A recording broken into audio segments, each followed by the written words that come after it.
During the war, you were a messenger, right?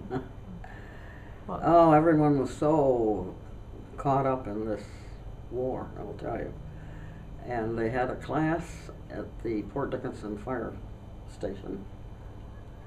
And a lot of, I don't know how many of us there were, teenagers. We went to this meeting, and it was about being a messenger in case we ever got attacked. That we could be qualified to take messages to, I don't know who, but the mayor or somebody, I don't know who, but anyway, so first we had to take a Red Cross course and learn all about that. So I got the card for that. what did that entail? Well, just how to fix wounds, and I mean, we were preparing to be attacked ourselves, I think, to tell you the truth, or afraid of it anyway. And how to do CPR and all of that. And then we took the course on being a messenger, which I don't remember much about, except I have the book that told us what to do and how to do it, and I had an armband that I saved. Can you believe I saved it? And I was to wear that, and I was a legal messenger during the war, which never came to us. On this continent, I mean. How did you end up getting involved with that? Was it something that I think everybody just was doing everything. They had brothers and sisters that were in the service, and people had small flags on their windows if they had a serviceman, you know, with a star, or Navy it'll say, or whatever. It was really involved. Did your friends or your sister do this with you? Did they what? Were they messengers also, your friends or sister? Yeah, other girls, yeah. So from that time on, you were living a completely different life. In fact, I went to work, and I was 11, 12 years old, on the Roosevelt Boulevard, which is actually Route 1, but a big wide avenue in Philadelphia.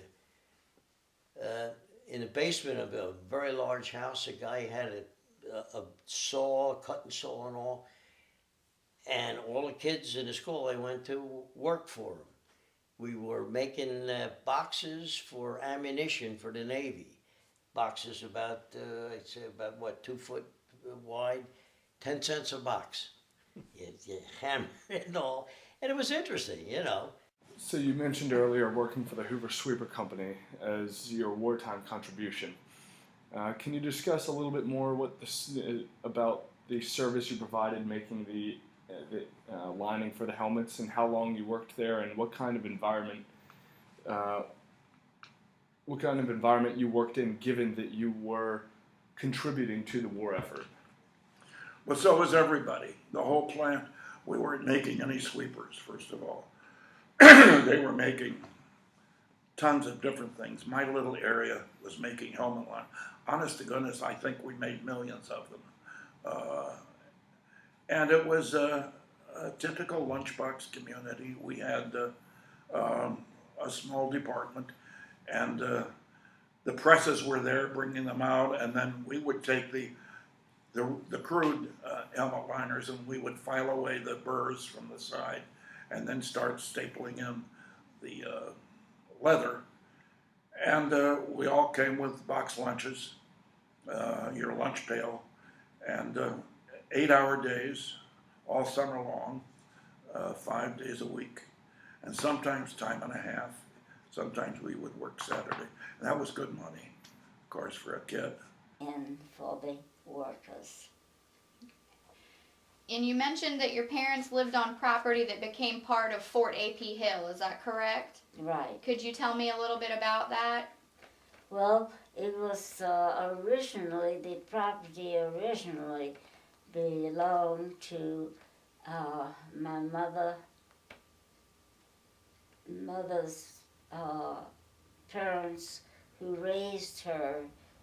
They were her uncle and aunt, and they raised her from the time she was 9 months old until the date of her deceased. And it was just a typical home. And the government took the property, correct? Absolutely. Was that for AP Hill? Yes, it was from Fort A.P. Hill. Where did your parents move to after they left the house on Fort A.P. Hill? Well, my mother only lived a few months after we had to leave the property. Some people believe that most of her loved ones thought that she just grieved herself for having to leave a home that she'd always had all of her life, all of her entire life. She was only 59 when she passed away. So your school sold stamps? Yeah. Just to try to raise money? Well, this was a government. Yeah, Okay. Yeah. I don't even remember what they were about, how much they were or what, but there was, do you? I don't know that, I just remember when he brought that up, I had forgotten about that, and we were in a private school, they sold everything, like, we sold pretzels, we sold candy, that was but everything was, we were satisfied with what we had, because you knew that there wasn't that much around, so you just more or less, whatever was there, you were thankful for it, you wouldn't get anything extra, you need it, just what you had, unlike today, I don't know how they would handle it today. Well, for me, I didn't care about gasoline. I never drove, but like sugar, I like sugar and things, and they started coming out with the saccharin then, I think. There was a lot of things that people weren't used to, like butter. Put the pills in them. And it'd say, butter has gone to war or something like that. Well, you couldn't get it. I don't know what they did with it, but they come up with margarine. And it was the ugliest looking thing. Initially, there was a little thing on the side of the packet to color it yellow, because it looked like lard, or it looked ugly. And you said, well, you can't eat that. So you had to put this to flavor it or color it. What do you remember about the ration booklets? Oh, I just couldn't get the stuff I wanted, like chewing gum, and it seemed like me could only get a certain amount of candy and stuff like that. They didn't talk too much about it, just that they did, like, they were short on stamps, and I think shoes were in ration, I think everything was. Mm-hmm.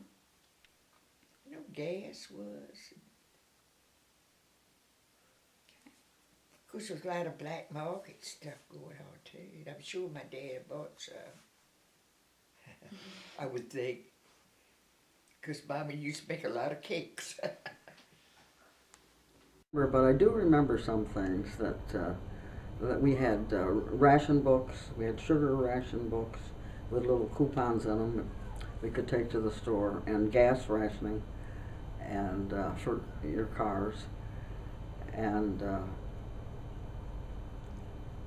then of course everyone had a victory garden, they called it, and most neighborhoods had them, and with all kinds of vegetables and things in them. And you saved tin foil, I remember that, making a big ball of tin foil, and I don't know what they did with it, but we turned it in, and then cans of grease for some reason, and coffee cans that we take down to the little meat market down in Hillcrest and turn.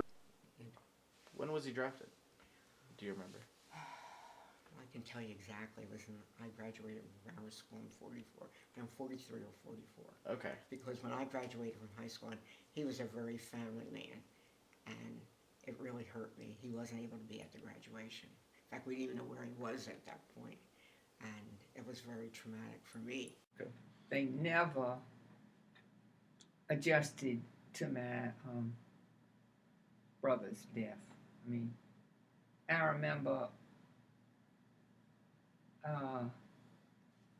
at that time, my mother was a very stoic woman. She did not show her feelings. She had been through a lot in her childhood, and so she just kept her feelings inward.